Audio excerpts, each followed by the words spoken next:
As Delhi gears up for assembly elections, the battle over freebies takes the center stage.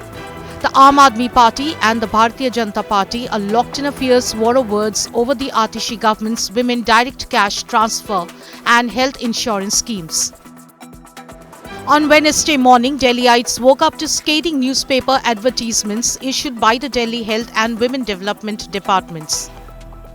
The ads warned citizens against alleged misinformation and exploitation surrounding the Mahila Samman Yojana and the Sanjeevani Yojana, both schemes announced by AAP in the run-up to the elections.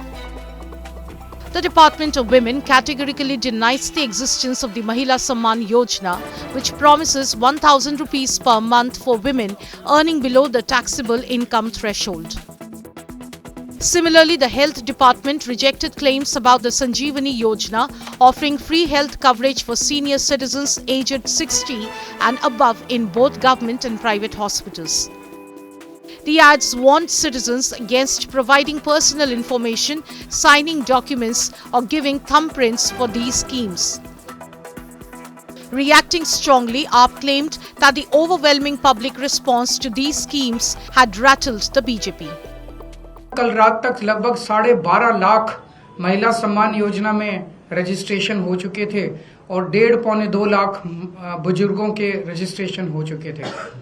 इस सब से BJP बुरी तरह से बौखला गई है और अभी 3 या 4 दिन पहले हमें अपने सूत्रों से पता चला है कि ईडी, सीबीआई और इनकम टैक्स तीनों एजेंसीज की मीटिंग हुई है और उस मीटिंग में ऊपर से आदेश आए हैं कि कुछ भी फर्जी केस करके दिल्ली की सीएम आतिशी जी को गिरफ्तार किया जाए। Delhi Chief Minister Atishi claimed that the BJP was planning to arrest her and other AAP ministers in fabricated cases.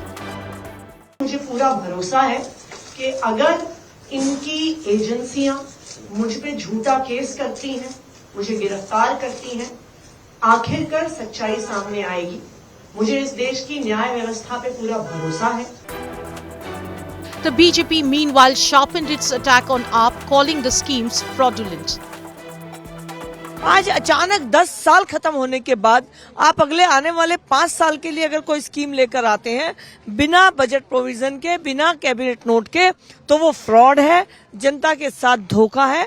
और इसीलिए क्योंकि अल्टीमेट रिस्पॉन्सिबिलिटी तो विभाग के ऑफिसर्स की होती है, उन्होंने इस बात को बिल्कुल साफ कर दिया कि ये विभाग से इसकी कोई परमिशन, कोई प्रक्रिया फॉलो नहीं हुई है, तो उन्होंने अपनी जिम्मेवारी निभाई है।